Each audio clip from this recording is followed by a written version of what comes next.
Alright, hello everyone, welcome back to pathologic. We are kind of theoretically starting the actual gameplay today.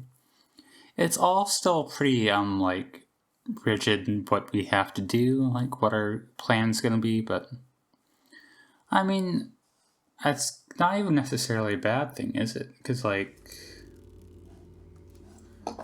means we know what we're gonna be doing here. It has been long enough. I do need to still look at the map, but we want to go to there, right? So I guess for the most part we can just kind of wander around. It's going to take me a few episodes at least to kind of re-get my bearings, but I mean, the first day is always supposed to be a tutorial, right? Like there's not a whole lot that's going to be happening today. So to start out, we're just going over to Isidore's.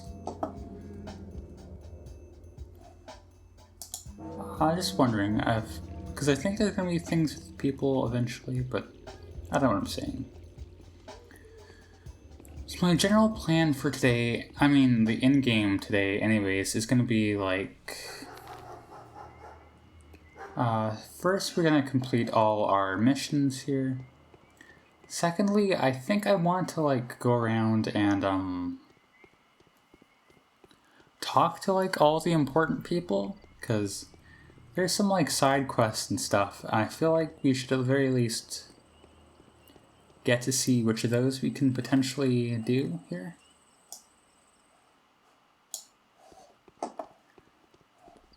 And then of course we also need to stock up on food. I don't know how we're going to end up balancing those things all out, but that is ultimately a question for future me. One thing we can do here is we should definitely buy, on the note of talking to all the important characters to see what plot stuff we get. Maybe I should hunt actively for garbage cans. I feel like I should buy the weapons in that, as early as I can. I don't know if I'll have enough money for that on day one, but I feel like getting that sooner rather than later would be better. I mean, the other thing is too, I need to get up my supplies to trade ammo with the children, so that's also gonna be once we see what kind of ammo we can get our hands on reliably, that can maybe inform our weapon purchase decision.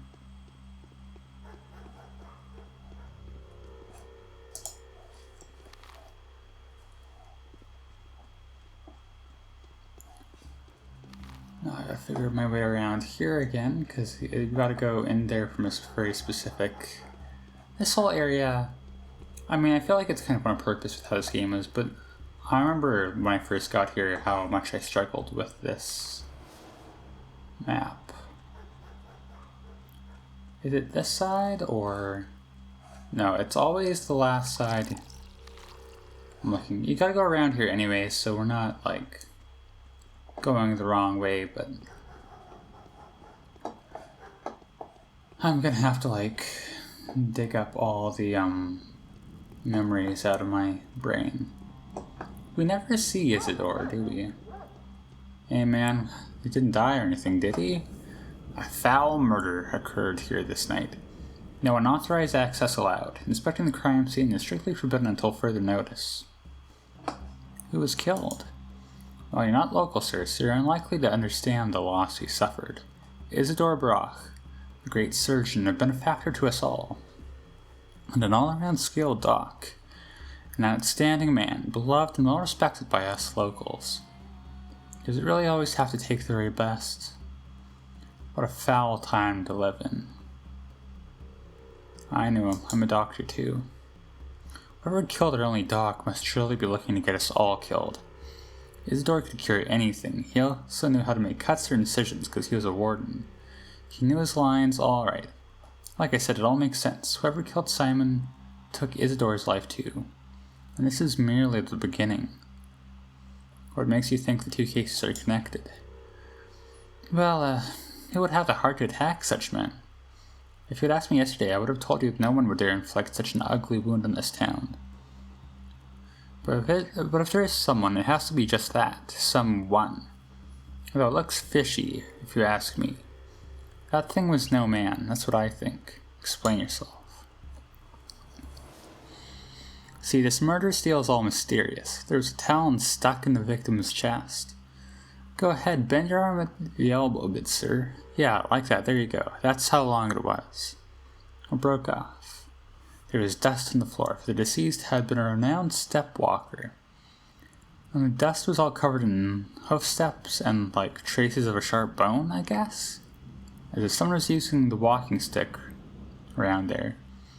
I'm telling you, it's her, the Shabnakadir, the clay man-eater. So what is this guy talking about? Because we know it's the disease, right? What is all that? I want to inspect the building. We've been assigned to this post by Alexander, the head of the Saburov family. His house is in decline right now, but it's still powerful and very much respected. For it is they that has been responsible for maintaining worldly order and public safety in the town since olden days. Please kindly address your concerns to him. There's their rod. You just take that road up there and get to the Cape.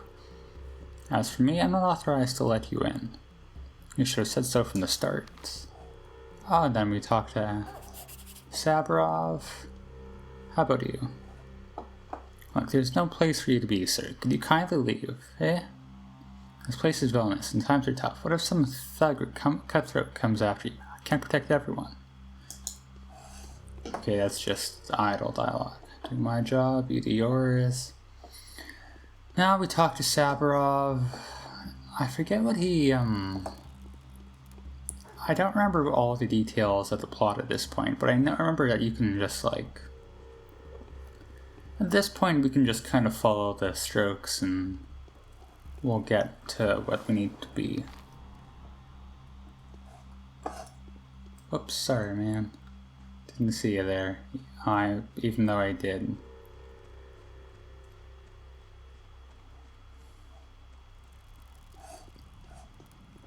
Alright, let's go talk to Alex, my man.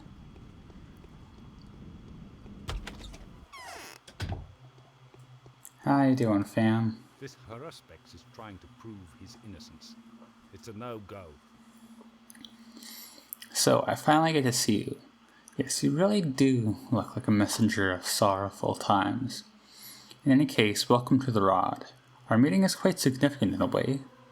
Facing the changes with open eyes and taking their first blow is my duty. You think we're on the verge of an especially unhappy era? I mean, we are.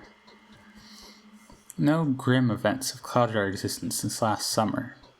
The country has cured its war wounds. Commercial communications have been repaired. Astrologists expect nothing ill. Do you hold astrologists' opinion in high regard? Sometimes I have to. Are you an astrologist? I am a ruler. Astrology can be very curious, but I cannot allow it to influence my decisions.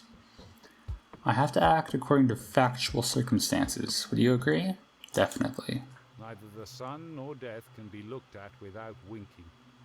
Who said that? You did.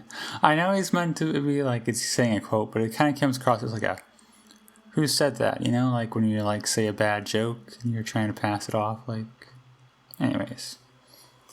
So you've come to meet with Simon, haven't you? What can I do for you now?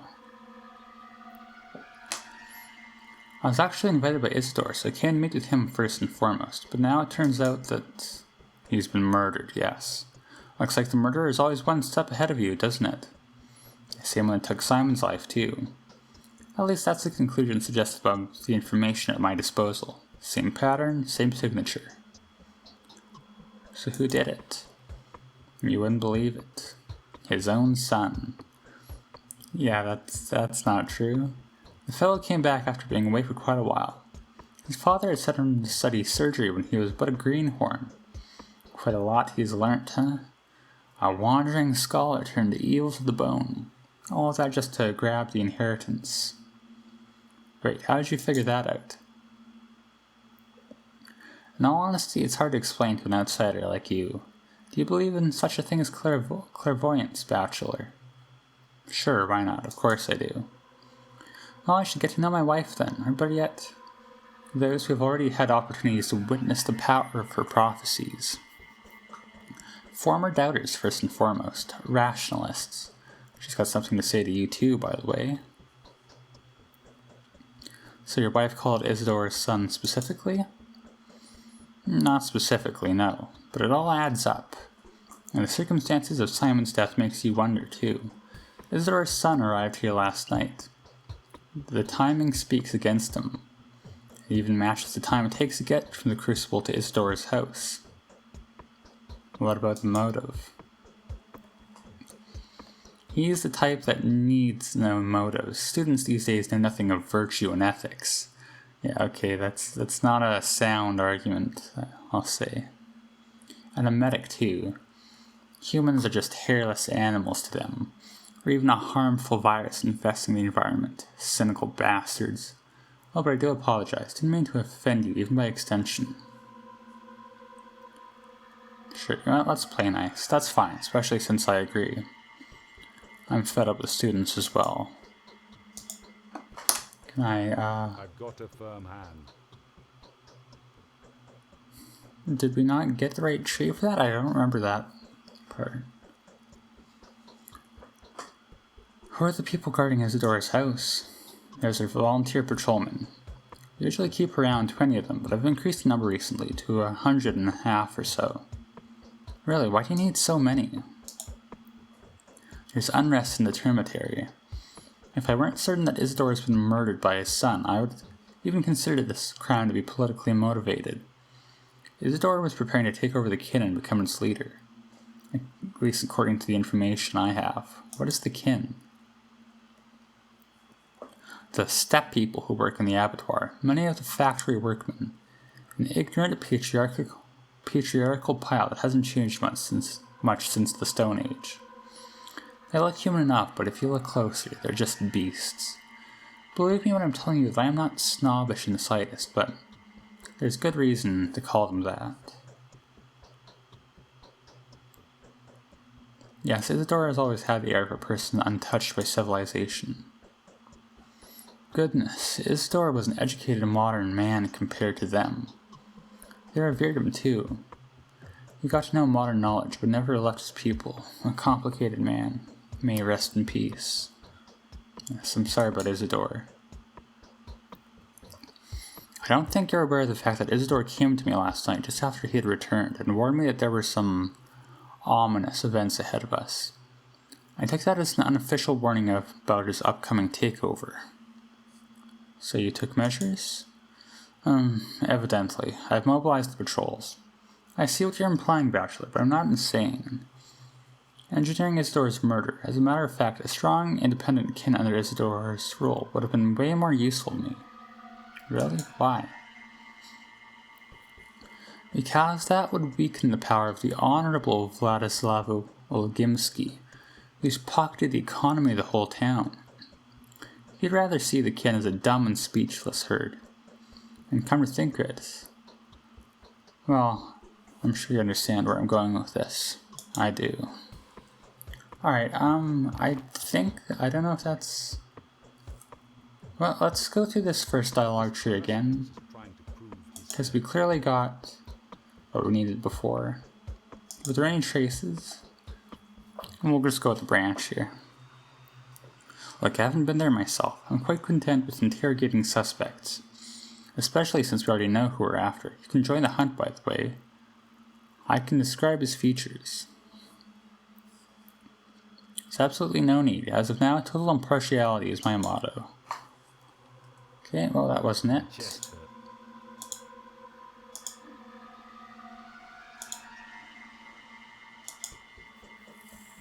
Okay, here we go. That's not enough. I'll have to take the investigation into my own hands. Is there anyone who can be of help to me, apart from your wife? Yeah, this is how we get to talk to Yulia. There are very few good analysts in our town. Everyone is more or less superstitious here. Except for one Yulia Lyuricheva, perhaps. A most level-headed and reasonable person. The only person to remain skeptical about Katerina's talents, too. Without a shadow of a doubt, she has her own picture of events. She always does. What is this Yulia? She came here with an engineering team when the town was being rebuilt. Did logistics, or maybe communications, not sure. They said she's a true expert in her field. Smart, yes, a polymath. Then the team left, but she stayed. She has my respect, but not my fondness. Very well, I'll speak to this Yulia. And we mark it on the map. And I'll talk to his wife too, just because I don't know if that's what we need, but I can't imagine it hurting. Like I said, we want to talk to all the main NPCs here anyways, so just like going around and doing all this is probably, I mean, it can't hurt. Also, you may notice I turned on VSync. Like, see? It's not tearing anymore like it was for the entirety of my first playthrough, so that's cool. Yeah, spider face drawing. Love to see it. Shh. Oops, sorry. Did you hear that? Katerina. The only proper way for a duel to end is with the death of one of the fighters. That's what battles are supposed to be. Any conflict that has two sides inevitably turns into a battle of good and evil. Why are you telling me this? I'm not speaking metaphorically or metaphysically. I'm talking about a very particular battle. You are one of the combatants, Bachelor Dunkovsky. Do you favor good or evil? I favor winning. Spoken like a true warrior. I truly wish you victory, Bachelor, even though I doubt there can be a victory at all in this battle. You're very kind. It's true. The girl has proven that she's a saint, not a killer. She's talking about the changeling there, I think. You're a brave man, Bachelor Dunkovsky. Why? This fight is very unlikely to end in your favor. Does a clay and bone man-eater leave traces of the kind you've witnessed? It's only a spell, an illusion. They just prefer to see it this way. It makes it easier for them. So she's saying it's not real, which is correct. Fight is too big a word. I'm merely assisting Georgie in his efforts to find the murderer. I'm sorry to break it to you, but you will have to fight to the death. Even if it were a metaphor, the ending is still unambiguous. If you don't find out what happened before nightfall, you will die. How do you know all this? I'm clairvoyant. What's the nature of your visions? This should not be your primary concern at the moment. You should concern yourself with the number of minutes you have left, and that number is dwindling. I don't throw predictions around. Others will tell you how often they've come true. Do heed my words. Fine. Okay. Did you hear that? No, the torment. I can't bear it. Do you also think Simon Kane's death was unnatural? No, not at all. How could someone who had absorbed all our blood not die? Don't know what that means, but sure. A single man cannot handle that. There are limits to a living being's vitality, and there are limits to the world's patience. I'm thinking it's being metaphor, but let's ask about it. Absorbed, Simon used to drink human blood. Simon transformed our town into a single whole, a living being. He was the heart, and we were the blood running through the town's veins. We radiated his light, and that's why we used to shine so brightly. The bound are actually bound to Simon. What about the limits of the world's patience? What do you mean by that? I cannot elaborate any more on this. I can only feel it. As if this was a heavenly wrath, the payback for all that he had done. The world couldn't stand it anymore. The world must have made someone its weapon, right? Who was to blame for his death? Even if someone did have something to do with it, is that person worth blaming? Most likely they didn't even realize they were killing someone. Yes, that is how it was. Now I see very clearly. Right, she's talking about how, like, I'm thinking Isidore didn't know he was bringing the plague to Simon. Oh yeah, you're clairvoyant. And with that, we are at time, so we will save it here. Another day where we're just kind of like getting into the swing of things, but that's alright. I mean, I feel like all of day one is going to be like this. For the most part, it might all be like this, but that's fine. It gives ourselves some kind of like rhythm. And at this point, I'll just call it here, and as always, thank you for watching.